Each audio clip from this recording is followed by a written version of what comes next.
everyone. My name is Marissa Evangeliston. I am an MFA intern, and I will be your host tonight for tonight's Wil Talk with Artists. Our digital discussion tonight is with young artist Sampy Sicada. Sampy is a Savannah-based artist and designer from Hong Kong. He mainly practices art in traditional mediums such as graphite, colored pencils, and oil paints. The themes depicted in his work range from being grounded in real-world ideas to the abstract and theoretical. His main interest is exploring social constructs through the use of objects and the human form. Additionally, I'd like to introduce the host of our show, Wil Scott. Wil is an art historian with an extensive career as a photographer and the former head of adult programs in the National Gallery of Art. He is uniquely qualified to bridge the gap between artists and the public. Thank you, Marissa, and thanks for your help tonight and in the past.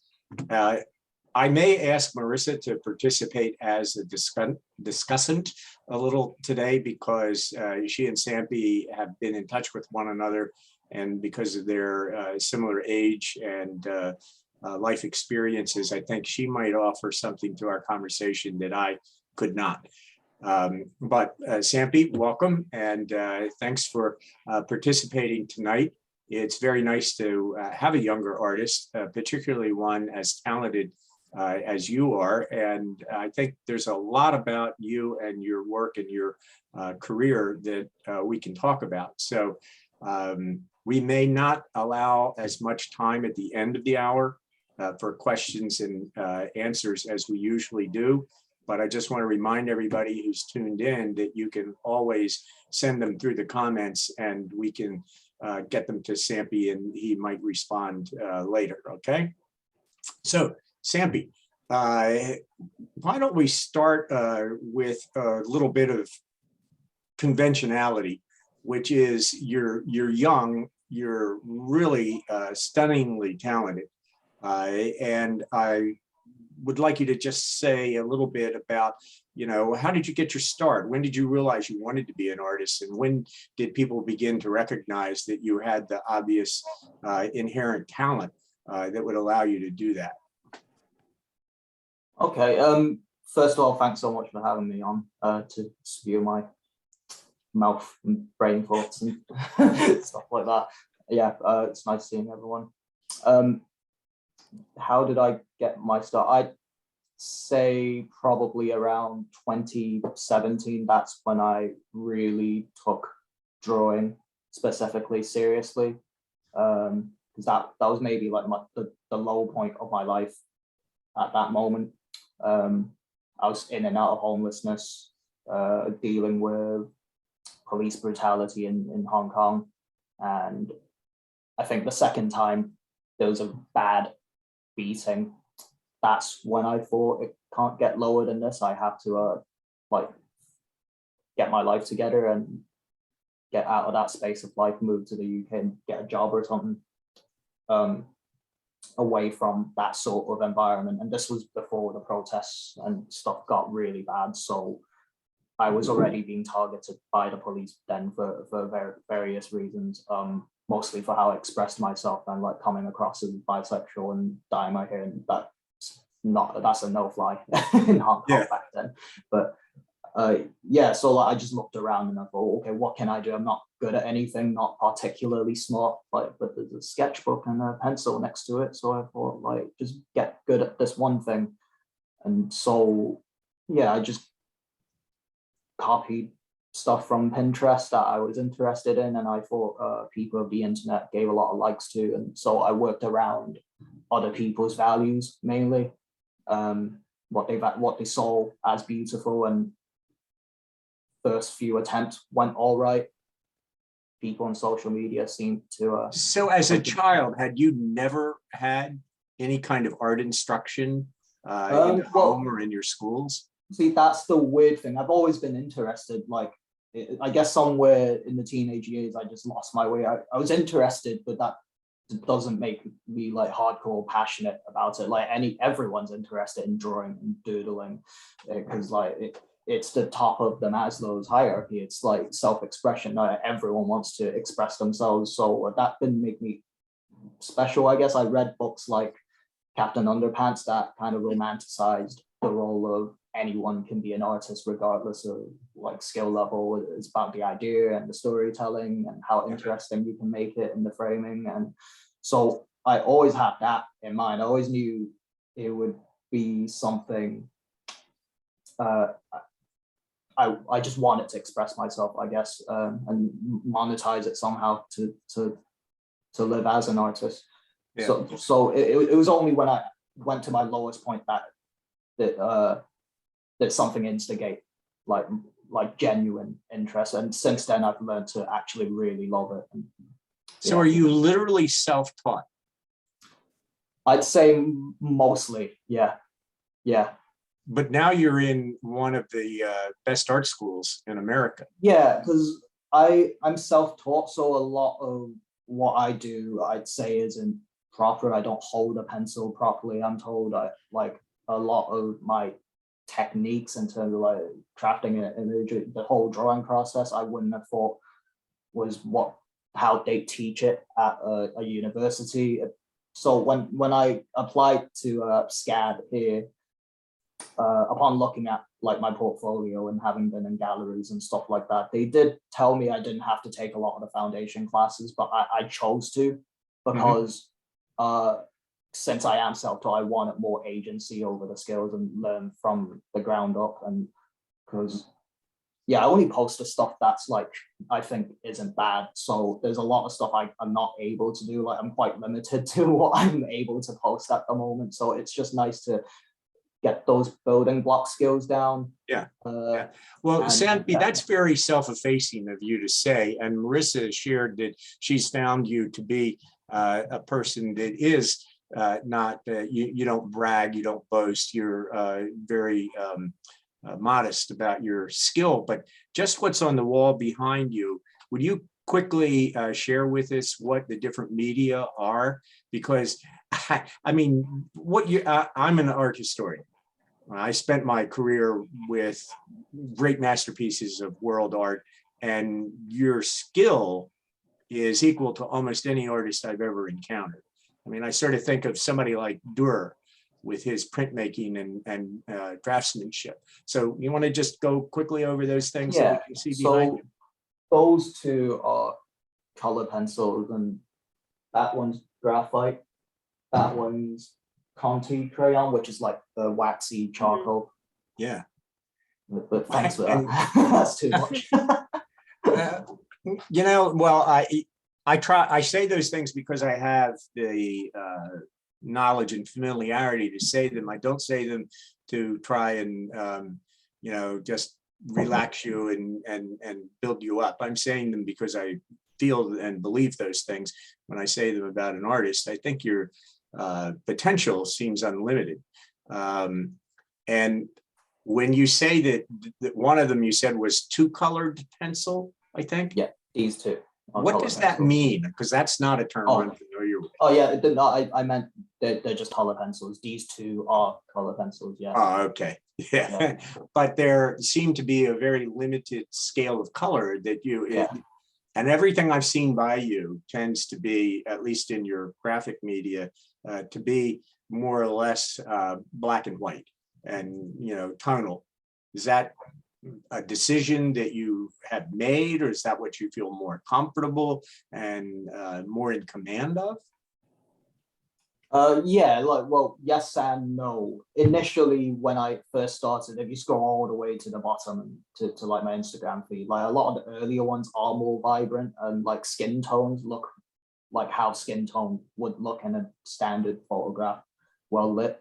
It's just it was apparent to me I didn't go dark enough back then. It didn't look as moody as I'd like. And comparing my drawings to reference photos I would work from, I never went as dark as the photo, and it's more, I guess, I guess like fear of making a mistake. Once you have the shape down, I didn't want to polish it too much and add too much to it to ruin it. So it sounds so stupid to do it this way, but like I would Photoshop my next set of references and get them darker than I actually needed them to compensate for that. So I've been doing that, and then I realized I quite like the darkened effect. And yeah, so I just kept to it, and like I have a whole set of color pencils here that the one brand I use that my mum bought me.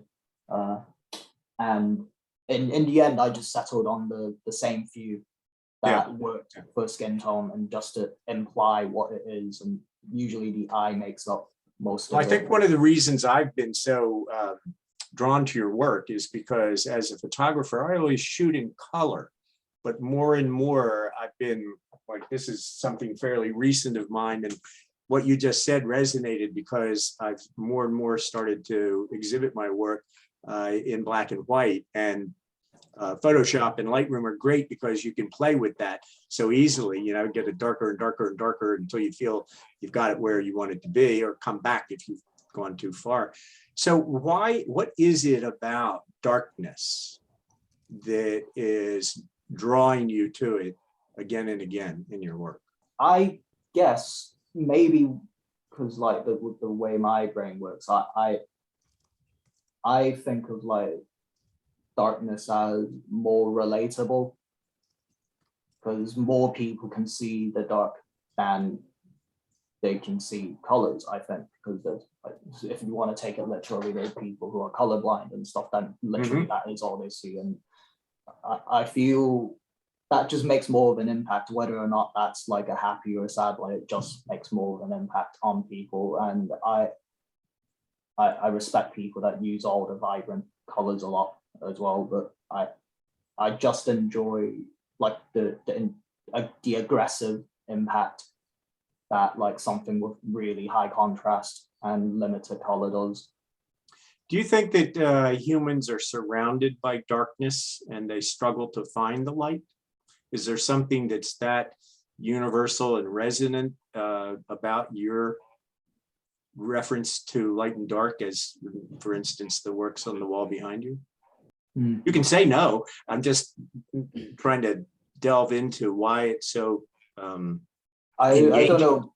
I don't know if I make like a claim on whether it's easy or hard for everyone, but like that struggle is there. Like it's just the way the world is set up. Everyone is on some spectrum of dealing with mental health issues, I think, in the modern world. So it's like throwing darts blindly at a board. Like everyone's gonna relate to it eventually. There's not one single person in history that's not dealt with like darker moments and stuff like that. I would agree completely. For you, what is the purpose of art?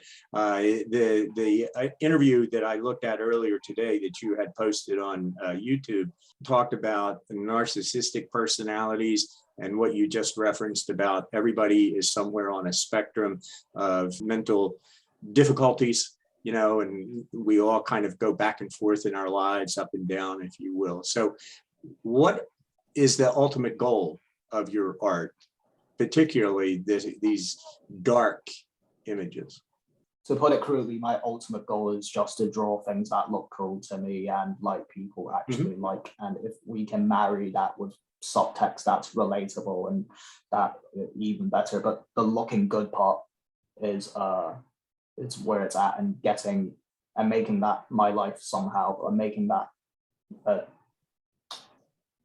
only thing I have to do for the rest of my life. That's where I want to get my life towards. And yeah, just drawing things like that, like to me, there's no greater feeling when you finish a piece and it looks good and you can just trip at it for a bit. And is it fair in a more sort of traditional sense, where I would be coming from, is that beauty is something that you're striving for? Yeah, like I said, when I first started, I was working around what people were interested, and I guess in the modern or postmodern rather art landscape we inhabit now, we get into like these, to me, senseless debates about whether like old archetypical beauty standards are learnt. And to me, that's like a pretty futile argument for two reasons. Because one, people are interested in that for all the postmodern pontifications about like democratizing the arts and that stuff. A lot of the people from working class regions that walk into the shows I've done, they do like seeing the things with skill, detail, effort, the things that actually care for giving you a reason for being there instead of being talked down to by like a banana taped to a wall. Like they do still prefer stuff that's got skill in it. And yeah, we may not ever agree on what beauty is. So what I try to focus on to stay sane is just put a lot of effort in. And like where I'm from, like even in football / soccer for you guys, like in that kind of culture, the working classes, the one thing they can never forgive when watching a football player on the field is lack of effort. They don't have to be good, but to represent the working classes, you have to see that they're trying. So this is a touchstone for you. Your marvelous skill is a way for you to express yourself more universally to a broader audience. To take off from that, here's my question. Many people think that an artist, a serious artist, sits down with the idea they're going to express a particular emotion or idea. But you know, I know you know this because you said something in the interview I looked at earlier today, and I think you're referring to it now. Once you hang it on a wall, once you put it in an exhibition, you no longer have any control over what the viewer finds in that work of art. Is that you agree with that? I'd say so, yeah. I'm not one to really ever get too carried away with like critique and comments. If it's, I either let it not bother me or I take it into account and I make the next thing address it and make it better. I think that would be a rarity in the art field now, because like to be in art, it's almost it's a socioeconomic calling card, and like it does predicate towards like wanting to be yourself. And there's no other field out there that is so privileged where it is so much about your authenticity. And I'm not saying it shouldn't be that, but we've kind of moved so far away, like I said, with the banana on the walls and stuff. Like I think some of us still have to hold to some standards and try. Like I don't think great contemporary art has to look like the those classical paintings of the past. They don't all have to look like that. We can still have standards and move forward from there. I hear you saying that your highest goal or your standard you're holding yourself to is to do your best and to connect with people universally. Yeah, 100%. I think because like a lot of the stuff that have made the masses feel disillusioned about the modern galleries, they tend to be the things that people in further academia taking more expensive liberal arts degrees and stuff like that, but they tend to know how to appreciate it more. So I would even say it's gone all the way around, where the so-called traditional style works are what the masses, the common folk, the proletariat of Europe, that's what they're into now. So yeah, I think it's futile to just throw it away, because like you'd be losing the working classes even more. So that, yeah, like you said, I'm trying to include them back in the conversation. So you believe that art is a universal language, and you want to speak that language to as broad an audience as possible. Yeah, like a well-drawn drawing that represents something that looks polished and well-rendered, people will never not appreciate that. It's artifice. That's literally what the word art means. Not to say there's no place for the abstract and the more conceptual. It has to be a balance, and by having that balance, you have something for everyone. And I guess that's where my role is at the shows I do. Do you feel that the majority of your fellow students at SCAD or the other young artists that you are familiar with share that attitude? I might get pelters for this, but I'd have to say, unfortunately not, because it's too easy to hide behind style and fall for the authenticity trap. And that was true long before like the postmodern movement gained so much traction. It's just now you factor being able to eat the cost of not catering to an audience and catering to yourself, being able to eat that cost financially, as well as the theories that say the past was all bad, all of it's bad, let's throw it away. And everything now has to be,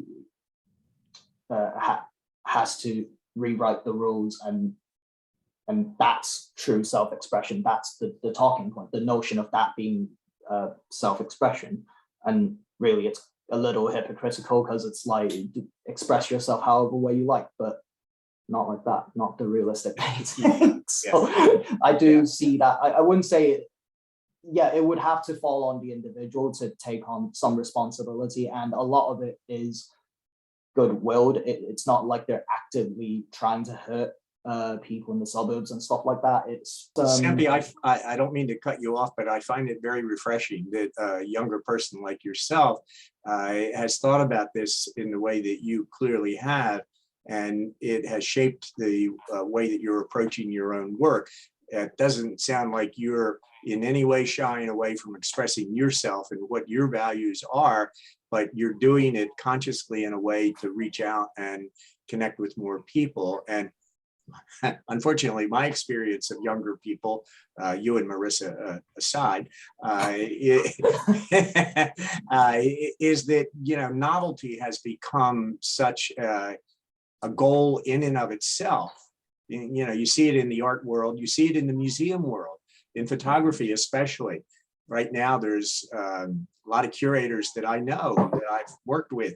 They're looking for the new thing, somebody that is doing something that's quirky and, challenging, but sometimes it misses that foundation that you're obviously consciously seeking and building for yourself. So are there artists that are working today, or artists of the past, that have particularly influenced you as an example of these things that you're trying to create in your own body of work?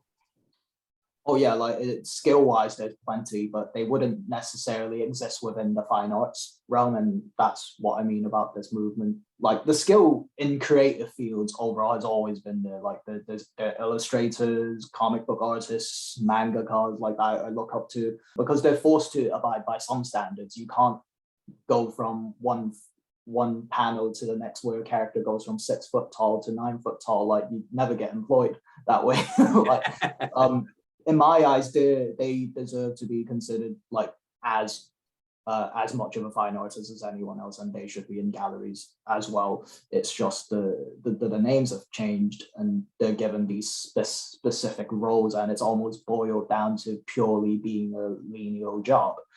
And so there are plenty of them that I look up to, that they proper work hard, like a comic book artist, like in America, pencilers, the amount of work they put in just to get them out issue to issue, that's insane. I could never do that. I watch like vlogs of mangaka in Japan trying to get the manuscripts done in time, and they have like a whole department of people doing the yanking, coloring and stuff, and when it's done, they all go for meals and a beer and acupuncture together. That's lost. And I just look at that and I go, wow, that is like passion right there. Like that is really giving it to the cause. Yeah. Have you ever worked in a studio like that? I'd have to say no. Would you feel comfortable doing that and feeling like you were still being creative and producing something worthwhile, or would you feel like you were just earning a paycheck? Well, it would depend, because I would obviously shoot for the most privileged position of being the ideas guy mainly. But if I felt like I couldn't contribute unless I was doing this, I would have to do that. I wouldn't want to betray the project like that. The idea is always the boss of things. Yeah. Where do you see yourself being as an artist in, say, 5 or 10 years? Hopefully doing what I'm doing now, drawing pictures, having them at galleries, and speaking as this artist persona that I've made since the Hong Kong days, and maybe having made the odd film here and there, having a foot in that film industry. Like that's where I see myself. I'm in a very luxury position of kind of already doing what I've always wanted to do, like the recent thought put into getting into film and animation and stuff. That's supplemental. That's like itch that I've wanted to scratch. It's not my main thing, so it wouldn't hurt me too much if I went back to England and all I did was what I was doing already, because that was pretty great. Yeah, Extremely grateful for that. This is a question I don't normally ask, and I understand if you don't want to answer it for any reason at all, if you're uncomfortable. Do you support yourself through the work that you produce? Not entirely. I get a lot of help these days. My parents do help me now, but it wasn't always that case. It had to be justified, and I guess that goes back to Asian culture. I was always pushed towards the what they would describe as the less girly subjects, like business, law, and stuff like that. And I remember having to earn the right to the materials, whereas other people not so much. I had to prove that I could do it before any sort of support came in, and there was no real sense of pride for the quality of the work, but more so, wow, he got into a gallery, he got into the London Art Biennale. So it was what resulted from it. And well, I really sympathize with you. My father thought that studying the history of art was somehow vulgar and effeminate, and my mother wanted me to be a lawyer. So it wasn't that she had any problem with me studying art history. It's just that's not what she wanted me to do. So I'm glad you stuck to your guns, because you've got a hell of a lot of talent. Yeah. What are some of the other media that you've worked in other than the different forms of drawing that we see behind you? I've done the art painting, which is fun. Like there's a lot of fun because it takes like oil painting takes forever to dry, so you could just work on it for ages and ages. But that also becomes a crux in it on its own, because it never dries. Like you have to leave it there for a while. I go back to doing that, but that's a little more expensive and time consuming. So for purely functional reasons, I've deviated towards like the charcoal stuff, because that's what like that I can get pieces out faster. Have you ever made photographs? Photographs? Well, sort of. I've worked as a photographer in London for a few companies. I didn't deserve that level of employment because I'm terrible at photos. Like, and I didn't know what the word aperture meant for years and years. But those were one of them vaguely creative jobs that I had before the whole art career kickstarted. I worked 4 jobs in London as. So you don't do that. You don't use that in any way in your studio process now. I do. Like when I make the reference photos, I Photoshop them all. Like this one, for instance, that's just me. That's a composite of like 10 different selfies that I took one day in like in a room where I managed the lighting and background and stuff. And I used what I knew about Photoshop to create the composite image. And on its own, that wouldn't be like a photographic piece. It wouldn't have been good enough. It's just enough so I knew what to draw from. Yeah. And so it's a studio tool to you. Yeah. Totally. The end result being the drawings that we see. Yeah. You didn't really answer the question, I don't think, of where you wanted to be in 5 years. Yeah, well, same as what I'm doing now, maybe having made a film or 2, having some ties in the film industry. That is it. Yeah. Really. Yeah. Okay. That's what I hope to be doing. Well, I think you've said a lot of things that are very intriguing, and you are in a way more advanced than any of the young artists, and I think Marissa would agree, than she is, although she's extremely fine painter. Marissa, we were talking a little bit about some of the ways that you've reacted to Sampy's work. I was really interested when you mentioned how you wanted to push the intensity of the dark colors in your works. And I think that I don't think you said this, but it really adds to the emotional intensity, which is what I think you were looking for when you were photoshopping your work. And that emotional intensity from that more intense, darker values really does come through to your audience, I think.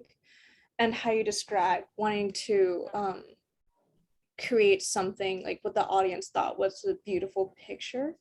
I think you find the beauty in these cruel, more cruel feeling images. And I don't think that's really easy to do for younger people because it's hard to separate beauty from something darker, but also it's harder to merge the two as well. And you do that very well. So you should definitely take more pride in yourself for being able to accomplish that. Thank you. Some people tell me I go too dark, which might be a problem now as my eye, I guess, is improving. Like maybe the references don't have to be so dark. This one got a few like comments at the studio from what I remember, like they're all like squinting at it. It's a bit dark now. Well, is darkness in Western culture is usually sadness, something that's weighty, significant, even to be avoided. Many people, they only want to hear happy music. They only want bright lights. They only want bright colors. I'm not, now that we talked for a little bit, I don't think that you really see darkness in that way. Am I right? I think it's all a matter of framing. If, say, I think it helps that these are drawings. If they were paintings, photographs even, and they were so dark, it would be beautiful because of the framing of it. They're not what you're actually looking at. So an apple just in front of you isn't necessarily that intriguing, but if you paint it hyper realistically, zoomed in 30 times, 400 times even, do what, like you repurpose it in another media like that, then it does become the process. People look at that and think, wow, someone did that with their hands. And then that way it becomes beautiful. Like you can frame things and make them beautiful. And it just so happened, I guess I thought darkness deserved that treatment. Yeah. Well, if you even have the kind of cultural background that I have, you think of somebody like Rembrandt. Rembrandt is famous for the darkness in many of his great works, but he doesn't mean that darkness, I don't think, to be sadness or oppressive. In fact, he brings he brings his subject out of it in a way that's really very sort of almost celebratory sometimes. And I see that you're doing something like that, I think. Is that fair? I wouldn't say so. No. Okay. I don't think that was ever intentional. I just thought I liked how it looked, and like I said early on, it was catering to a market, and I must have heard a lot of comments saying, "Wow, I like how dark it is," or like this decision. It worked really well. That jump from like natural tones to something that. Well, I appreciate your frankness and directness in answering that. Yeah, I can see that. I would do the same thing if somebody looked at one of my photographs and started raving about, oh, I love that little highlight. It's so dark. I would do it too. I would think, oh, well, I'm connecting and I'm communicating with people. Well, I think that you've said so many interesting things to me that I want to sort of think about and puzzle over. Maybe we'll change up what I said when we began. Real quick, Will, do we want to skim over Sampy's work on the PowerPoint? We do. Thank you for reminding me. I was getting so wrapped up in our conversation that I forgot all about that. Yeah. Sorry, it's been a great conversation. Yeah. And we can talk about a minute to two to each piece because I want to give the audience a chance to ask. I agree. So Sampy, this is really an opportunity for me to shut up and for you to say a little bit about each one, whatever you think is the most salient point that you'd want to share with the viewer. Okay, so In Transit is a drawing about being at a crossroads in life, and this was when I was in between places in life, like back in Leeds, in between dropping out of university and working those 4 jobs in London. So I didn't know what was going to happen with my life. And so I thought back to what I would do all the time in Hong Kong, which is standing around idly waiting for the train to come, which is like the main form of transportation in Hong Kong. So I just went and drew this. I thought it represented that concept pretty well, and just to keep the background kind of vague and to express that movement and the unknown and waiting around to get from point A to B. One quick question. The eyes, as so often happens, are, I think, very engaging here. The subject is almost looking sort of somewhat out of the corner of her eye. Was that what you saw, or did you create that for expressive purposes? I do focus on the eyes. I don't draw from left to right, up and down. I go for the head. Like that's the most important feature. The face, it has to be soft. Like there are certain rules like that to stick to make like realism work. Mm-hmm. And the eyes are always like the trickiest, like the most important rather. So I always go for those first, and like naturally I'd spend a lot longer on the start of the image, and because I run on confidence, I need to feel confident about where it's going before I devote all that time to it. So it tends to happen that the eyes I draw are way more intense. Yeah. Well, you really, I think you got it there. You really knocked it out of the park, as we say, or it was a goal. All right, next one. That is my best title by Miles. That one childhood playground that got torn down / you never saw again, and that is it. Like the title says it all. I just wanted to draw somewhere that we all know, love, and remember. Yeah, like a universe, to go back to the social construct thing, and I feel like this is somewhere we probably all do remember. Maybe the TikTok generation would disagree with that, but yeah, that's a stunning drawing. So this is a sign of where I'm maybe heading towards in the future. This is a concept art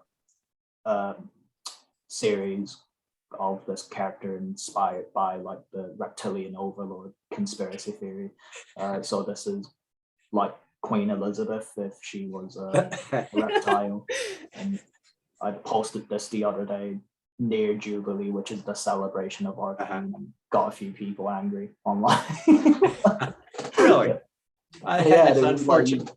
But yeah, I worked from old like photos of the Queen and just drew a head over the top of her and made out as if they were like almost found footage pictures, like looking at Bigfoot or something, like an urban legend thing. Yeah. Well, the Queen is a unique individual, but by being such a public person, I think it's great that somebody like yourself would riff off of that. I mean, not that I'm pro that's the monarchy or whatever. It was just like, there was no malice. I just thought it looked cool. I thought the concept would be funny, but that's what art should be. It's you expressing yourself. If you don't like it, then don't look at it, don't buy it. That is the first self-portrait I've ever gone for, really. Yeah, it was really an experiment as to like, can I put myself in a lot of these like random Google image pictures of places that I've lived in, and is there any way I could maybe communicate where I was in life at the time? And for Hong Kong, I guess, like, it was being stuck in a densely populated place with a lot of buildings, high skyscrapers and stuff like that, and maybe my ideas looked a little too big for people at the time, and I just didn't fit in, stuck right out. And would you ever go back to live in Hong Kong? No, I probably won't. Never. Probably never happening. Yeah. Yeah. I get a sense so far in talking with you and looking at these images, especially, that your art really is coming out of a sort of a deep wellspring of your human experiences of life. But we all have some kind of connection with other people. And if you can find a way, as I think you're doing very successfully, to take that individual experience of the world and share it, now you're really doing something. There's that beauty, that surface skill and technique, but there's something beneath the surface that's really supporting your art. Anyway, I'm terribly impressed the more we talk and I look at your work. And yeah, that's It's you? Yes, yeah, that's part of the same project, and this is more so.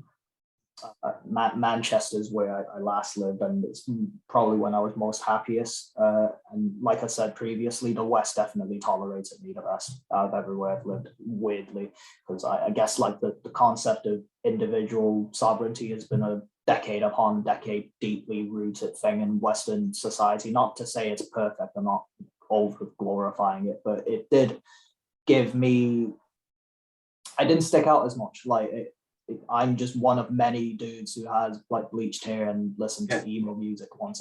Nothing special about me, and so no police targeting, and if anything, it felt empowering to be praised for stuff like that at times, and to meet people off the street telling you like crazy hairdo is pretty cool and stuff like that. Yeah.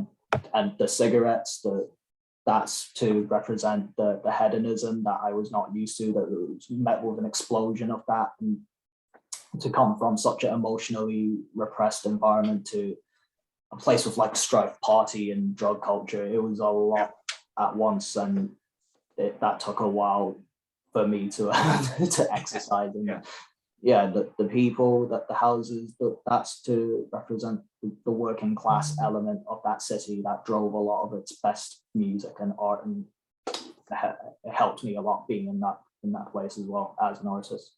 How long have you been at SCAD? This is now 1 year, just under a year now. Do you feel that same kind of acceptance here in the States? Well, I can't speak for all of the states, but I'd say it's the pretense of acceptance. It doesn't go very deep. It's the pretense of it, because like you get like still ignorant comments from people, but they just don't think they're ignorant. And like this is a place where the kid holding the end racism sign is considered revolutionary, as if we weren't trying. Like, give us a little more than that. It's like, to me, this is the place where such Barnum statements are considered kind of revolutionary. But I'm coming around to being more patient with that, because a lot of people here are so new to those kinds of conversations that aren't really being had publicly, that something so Barnum is actually needed. They do need being told something as simple as that. So yeah, I have to say no. The conversations aren't like being had to the same extent that they are in the UK, let's say. Is your art now, or do you see it in the immediate future being shared by your deeper familiarity with America and American culture? I'm sorry, say that again. As you spend more time in the States, based on what you just said, do you see your art beginning to engage with these kinds of social changes and turmoil in the United States? Yeah, it would have to. Like, it would be like a wasted opportunity not to absorb it and put it into use. Yeah, I would encourage you to do that, based on how I know you and your work at this moment, and having family in Georgia, and not having lived there since I was 5, and having no intention of living there again because of what's happening. I think there's a lot of things that you could say from your own perspective through your work. Next, please.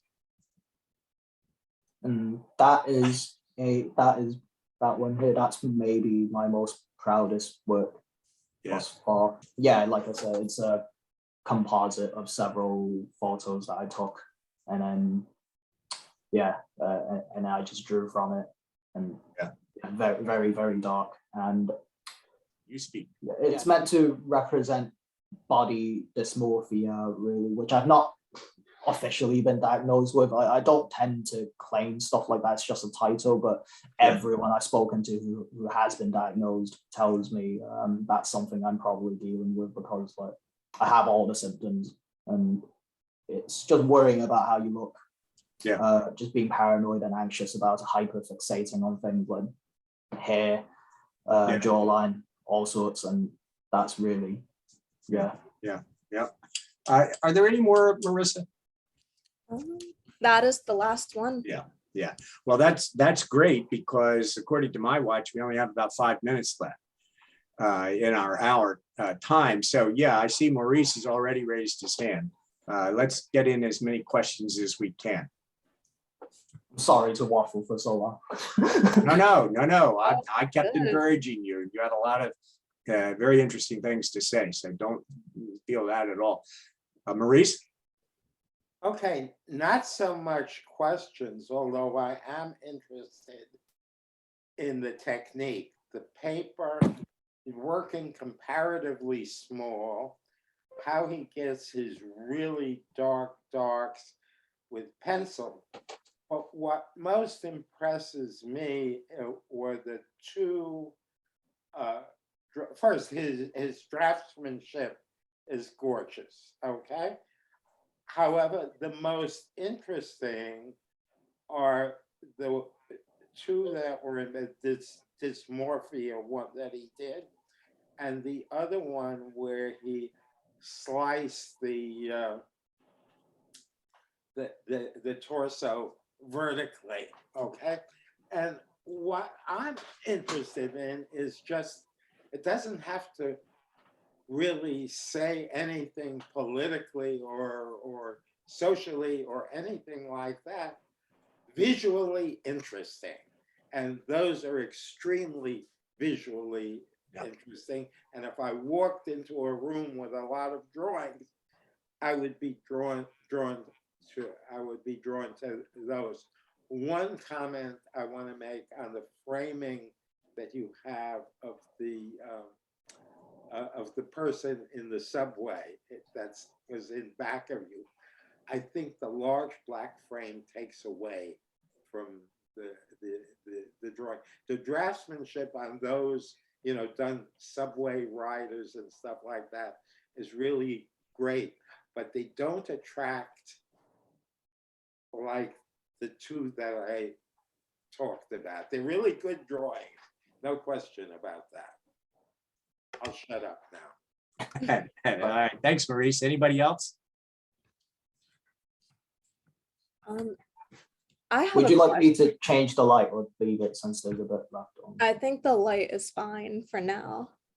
I'm interested to know, how do you find yourself balancing comments you get, like when people mention, oh, I like how dark this is, versus balancing what you want to show us?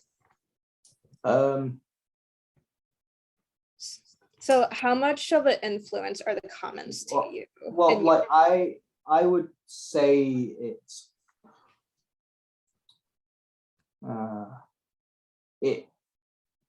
it would be different if nobody liked my work. It'd be different. It would be entirely around the comments, because you have to start somewhere. You can't make it about yourself to start with. Like all the greats throughout history, Picasso and what have you, they had to learn all the rules before even daring to break them. But what all we know them as are as these like chaotic rule breaking geniuses. And I try not to fall for that trap of wanting to be a genius right away. That like it's about other people and what they think, really. And but having said that, I know what I have when I can get it right, when I can get like a drawing the way I want it to. It does work. So that's what I tend to aim for, while trying to build as much range and skill as possible. So most comments that ask to deviate away or pontificating that something's wrong. They don't tend to bother me because I know like I know what I was going for. It only really bothers me when there's like a serious like anatomical mistake or something. Not that I can't excuse. Like if I were to do pet or family portraits and it doesn't look dead on like who they're intending to be, that I feel awful about. That's the worst. They tend to be gifts and you can't let people down like that. Right. Sampy, do you know the great American portrait painter, John Singer Sargent? You know his work? No. He was in the English-speaking world the most popular and the highest paid, the most acclaimed portrait painter from about, I don't know, 1885 to 1915. And he stopped painting portraits very suddenly at the height of his fame. And when asked why, he said, well, he didn't like painting portraits because there was always something wrong with the mouth.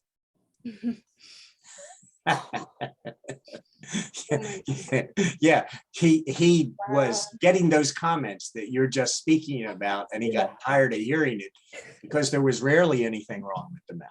But that's exactly what it was. These rich patrons, you know, who were paying him a hell of a lot of money would always find something like that. Oh, my daughter's eyes aren't really that color of blue. So I think you're on the right path, and I think we've run out of time. And I really do want to thank you for sharing your time and your thoughts with us. I very much enjoyed this conversation with you, and I hope I'll speak with you in the future. And Marissa, you want to wrap up with our usual information about getting to see this again? Yes. So our next Wil Talk will be in July. I believe we said it will be the 20th of July. And we'll have Sampy's conversation edited and available in about 2 weeks. Yes. Yeah. In about 2 weeks, it will be posted on our YouTube. And if you're on our mailing list, you will get notified about that. Great. Okay. Well, thanks again, Sampy. Thanks, Marissa, for Thanks your so help. much. And thanks everybody for listening in and participating tonight. Thank you so much. Take care, everybody. Night. Have a good night.